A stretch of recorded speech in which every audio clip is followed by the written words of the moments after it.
এই বোনটার কথাগুলো শুনে আপনার ইমানি দায়িত্ব আজকের এই ভিডিওটা শেয়ার করা। ধর্ষকের মৃত্যুর আগে ধর্ষিতাকে মৃত্যুবরণ করতে হয়, এটা হচ্ছে আমাদের সোনার বাংলাদেশ। একজন ধর্ষকের জীবনের মূল্যটা এত বেশি যে তাকে ফাঁসির মঞ্চে দাঁড় করা যাবে না। আমরা বাংলাদেশে কয়জন ধর্ষকের নাম জানি যাকে কঠোর থেকে কঠোরতম শাস্তি দেওয়া হয়েছে, যাকে ফাঁসির মঞ্চে দাঁড় করা হয়েছে? আমরা কি আদৌ কেউ জানি? জানি না। অথচ আমরা কতগুলো যারা যারা ধর্ষিত হয়েছে তাদের নাম জানি, অনেক বড়। এই লিস্ট আসলে অনেক বড়, বলে শেষ করা যাবে না। কুমিল্লার তনু, মাগুরার আসিয়া, 2 দিন আগেও কিশোরগঞ্জে 8ম শ্রেণীর একটি ছাত্রীকে বাসা থেকে তুলে নিয়ে ধর্ষণ করা হচ্ছে। বাবার হাতে মেয়ে ধর্ষিত হচ্ছে, ভাইয়ের হাতে বোন ধর্ষিত হচ্ছে। আমরা আসলে নিরাপদটা কোথায়? আমার মনে হচ্ছে আমরা যেন আইয়ামে জাহিলিয়া যুগে চলে গিয়েছি। মাঝে মধ্যে মনে হয় এর থেকেও খারাপ সময় আছি আমরা, কারণ ওই যুগে মেয়েরা অ্যাটলিস্ট সম্মান নিয়ে মৃত্যুবরণ করতে পারতো। জন্মের পরপর জ্যান্ত মাটিতে পুঁতে দেওয়া হতো, আর আমাদের ধর্ষণ করে নির্মমভাবে তারপর মৃত্যুবরণ করতে হচ্ছে। যদি সরকার আমাদের ওই নিরাপত্তা নাই দিতে পারে, তাহলে সরকারের কাছে আমাদের অনুরোধ, আমাদের জ্যান্ত মাটিতে পুঁতে দেখ। আমরা বেঁচে থাকতে চাই না, আমরা সম্মান নিয়ে মৃত্যুবরণ করতে চাই।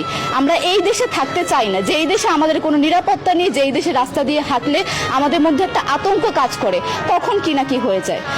আইন উপদেষ্টা বললেন যে ধর্ষকের নাকি ফাঁসি দেওয়া সম্ভব হবে না, তাহলে নাকি নিরীহ মানুষকেও মাঝে মধ্যে ফাঁসিয়ে দিয়ে ফাঁসির ব্যবস্থা করা, মিথ্যা মামলায় ফাঁসিয়ে দিয়ে ফাঁসির ব্যবস্থা করা হতে পারে।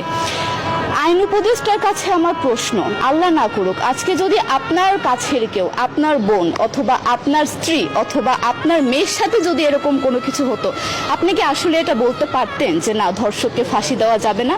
কোনোদিনও পারতেন না। আপনি সবার আগে তার ফাঁসির ব্যবস্থা করতেন, সম্ভব হলে নিজের হাতে মেরে ফেলতেন। তাহলে আমাদের বেলায় কেন এত বৈষম্য? আমরা কি দোষ করেছি? আমরা কি নারী না? আমরাও তো কারো বোন, আমরাও তো কোনো বাবার সন্তান, আমাদেরও তো বেঁচে থাকার অধিকার আছে, তাই না? কিছু হলে মেয়েদের পোশাকের দোষ দেওয়া হয়। আমার কাছে প্রশ্ন, একটা 8 বছরের শিশুর মধ্যে এরকম কি থাকতে পারে যেটা একটা পুরুষকে অ্যাট্রাক্ট করবে, যেটা একটা পুরুষকে সিরিয়াস করবে? সেরকম হলে আসলে ধর্ষণ করা হতো সবসময় প্রাপ্তবয়স্ক মহিলাকে। কিন্তু আমরা আসলে পরিসংখ্যান গবেষণা করলে দেখতে পারি যে ধর্ষক সবচেয়ে বেশি করা হচ্ছে শিশুদেরকে, কিশোরীদের সবচেয়ে বেশি ধর্ষণ করা হচ্ছে। দৃষ্টিভঙ্গি পরিবর্তন করুন, চিন্তা ভাবনা পরিবর্তন করুন, ধর্ষকদের আইনের আওতায় আনুন।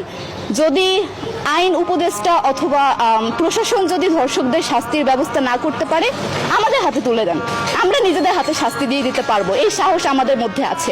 বেঁচে থাকার জন্য আমাদের যতটা কঠিন হতে হবে, আমরা কঠিন হওয়ার জন্য প্রস্তুত আছি। আমরা ফাঁসি চাই, ধর্ষকদের কঠোর থেকে কঠোরতম শাস্তি চাই।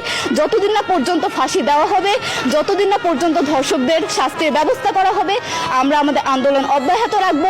দরকার হলে আমরা শিক্ষা প্রতিষ্ঠান বন্ধ করে দিব, তবুও আমরা থামবো না। এটাই আমাদের দাবি।